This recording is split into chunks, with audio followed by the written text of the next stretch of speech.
Hello दोस्तों, आपका स्वागत है एक बार फिर से आपके अपने चैनल विनय सर स्टडी यूपी बोर्ड में। तो दोस्तों, आज का हमारा टॉपिक है क्लास 12 बायोलॉजी चैप्टर 5 वंशा गति का आणविक आधार। दोस्तों, आज की वीडियो में हम इस टॉपिक के सबसे मोस्ट इम्पोर्टेंट टॉपिक को जानेंगे। क्या? DNA fingerprinting. डीएनए फिंगरप्रिंटिंग क्या है? वीडियो में लास्ट बने रहिएगा। आपको वीडियो देखने के बाद इस टॉपिक में कोई भी प्रॉब्लम नहीं होगी। तो आइए वीडियो को स्टार्ट करते हैं। देखिए, क्या है हमारा डीएनए फिंगर प्रिंटिंग, जिसका हिंदी क्या होता है? डीएनए अंगुली छापी। फिंगर प्रिंटिंग मतलब अंगुली छापी। तो देखते हैं ये क्या होता है, इसकी खोज किसने की और इसकी परिभाषा। देखिए, इसकी खोज किसने की थी डीएनए फिंगर प्रिंटिंग की? डीएनए फिंगर प्रिंटिंग तकनीकी को सर्वप्रथम एलेक जेफ्रे ने 1985 ईस्वी में इंग्लैंड में विकसित किया था। जो एलेक जेफ्रे थे, ये इंग्लैंड के वैज्ञानिक थे। तो उन्होंने सर्वप्रथम 1985 ईस्वी में क्या किया? डीएनए फिंगरप्रिंटिंग का विकसित किया, मतलब इसको मतलब खोजा, इसका विकास किया। तो क्या? एलेक जेफ्रे। तो ये क्वेश्चन हमारा विकल्प में भी पूछ सकता है और एक नंबर के क्वेश्चन में भी पूछ सकता है। तो ये हो गया हमारा कि डीएनए फिंगरप्रिंटिंग की खोज किसने की? एलेक जेफ्रे ने 1985 ईस्वी में। कब, कहाँ की थी? इंग्लैंड में की थी। अब आइए देखते हैं डीएनए फिंगरप्रिंटिंग की परिभाषा। तो देखिए, डीएनए फिंगरप्रिंटिंग क्या होता है। देखिए, अलग अलग मानव के डीएनए के न्यूक्लियोटाइड्स क्रम की तुलना करके उनके बीच संबंध के अध्ययन की प्रक्रिया को डीएनए फिंगरप्रिंटिंग कहते हैं। क्या कह रहा है कि अलग अलग मानव के डीएनए के न्यूक्लियोटाइड क्रम की तुलना को उनके बीच के संबंध के अध्ययन को की प्रक्रिया को क्या कहते हैं? फिंगरप्रिंटिंग कहते हैं। जैसे कि सभी मानव के, सभी जो मनुष्य होते हैं, सभी का डीएनए अलग अलग होता है। लेकिन देखिए डीएनए चित्र के अनुसार हम समझेंगे। देखिए, ये हमारा होता है डीएनए और ये न्यूक्लियोटाइड से जुड़ा रहता है। तो देखिए, सभी का डीएनए जो होता है समान ही होता है, लेकिन डीएनए का कुछ परसेंट 1% भाग हर मनुष्यों में सबसे अलग होता है, जिसे सैटेलाइट डीएनए कहते हैं। डीएनए हमारा 2 प्रकार का होता है, अभी आगे की वीडियो में हम जानेंगे। तो आइए पहले देख लेते हैं कि डीएनए की परिभाषा क्या है। तो ये कह रहा है कि अलग अलग मानव के डीएनए के न्यूक्लियोटाइड्स क्रम की तुलना करके उनके बीच के अध्ययन की प्रक्रिया को डीएनए फिंगरप्रिंटिंग कहते हैं। तो देखिए, डीएनए जो होता है सबका एक समान होता है, लेकिन ये जो डीएनए सबका एक समान होता है, ये न्यूक्लियोटाइड द्वारा जुड़ा रहता है। लेकिन डीएनए का कुछ परसेंट भाग, 1% भाग सबसे अलग होता है, सबका अलग होता है। केवल जो जुड़वा होते हैं उन्हीं का डीएनए सिर्फ एक दूसरे से मैच करता है, बाकी सबका डीएनए अलग रहता है 1%। उसी से हम क्या फिंगरप्रिंटिंग प्रक्रिया का अध्ययन करते हैं। आइए अब देखते हैं आगे क्या है। देखिए,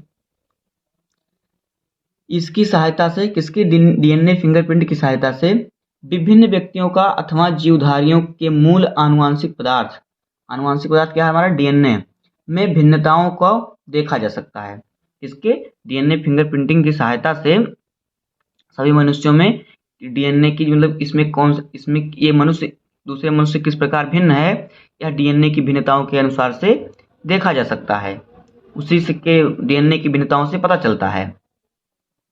जैसा कि ज्ञात है कि जीवधारियों की प्रजाति के सभी सदस्य के डीएनए प्रारूप भिन्न होते हैं। देखिए, जो जीवधारी होते हैं उनके जो डीएनए प्रारूप होते हैं, भिन्न होते हैं। तभी तो हमें पता चलता है कि ये इसका डीएनए इस तरह से और इसका डीएनए इस तरह से, मतलब ये इस मनुष्य से इस प्रकार अलग है। और आगे देखिए,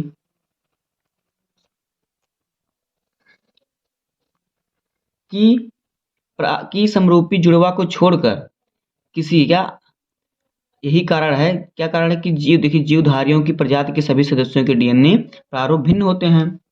जो सभी जितने भी जीवधारी हैं उसके जो डीएनए होते हैं सभी क्या होते हैं? भिन्न होते हैं। सबके डीएनए भिन्न होते हैं। 99% डीएनए सबके एक समान होते हैं, लेकिन 1% जो डीएनए होता है वो भिन्न होता है। देखिए, यही कारण है कि समजात जुड़वा को छोड़कर किसी भी व्यक्ति का फिंगरप्रिंट एक दूसरे से मैच नहीं करता।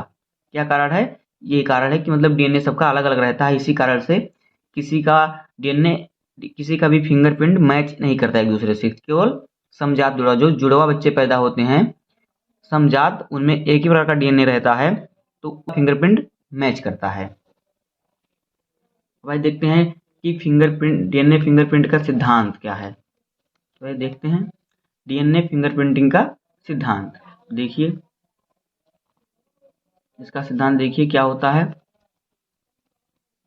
देखिए सभी मनुष्य के डीएनए 99% अनुक्रम एक समान होते हैं। सभी जो मनुष्य होते हैं उनके डीएनए 99% डीएनए सभी मनुष्यों के एक समान होते हैं। केवल 1% न्यूक्लियोटाइड में अंतर पाया जाता है।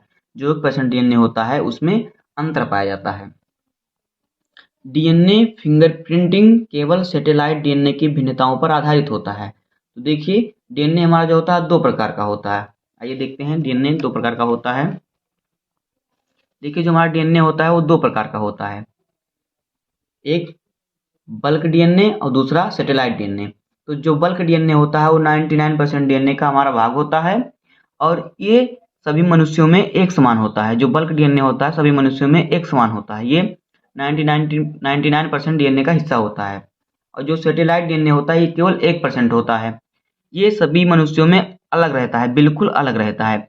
इसी सैटेलाइट डीएनए से हमें मनुष्यों में अंतर पता करते हैं और फिंगरप्रिंट जो फिंगरप्रिंटिंग जो हमारा फिंगरप्रिंटिंग सिद्धांत है, फिंगरप्रिंटिंग की प्रक्रिया है, वो इसी पर निर्भर करता है। इसी 1% से हमें पता चलता है। अब आइए देखते हैं कि डीएनए फिंगरप्रिंटिंग का उपयोग क्या है। तो देखिए चित्र में आप एक बार समझ लीजिए। देखिए ये जो हमारा है डीएनए है, तो ये डीएनए जो है देखिए न्यूक्लियोटाइड से जुड़ा रहता है। तो जो डीएनए हमारा है ये डीएनए में 99% क्या बल्क डीएनए होते हैं और जो 1% डीएनए होते हैं सैटेलाइट डीएनए, वो डीएनए सभी मनुष्यों में अलग अलग प्रकार के पाए जाते हैं। उन्हीं से हमें पता चलता है कि उसी से मनुष्य की डीएनए की पहचान होती है और मनुष्य की को पहचाना जा सकता है। उन्हीं से जो हमारा होता है फिंगरप्रिंटिंग, उसी एक डीएनए पर निर्भर करता है, आधारित रहता है 1% डीएनए पर। अब आइए देखते हैं डीएनए फिंगरप्रिंटिंग का उपयोग। देखिए डीएनए फिंगरप्रिंटिंग का उपयोग क्या है, आइए देखते हैं।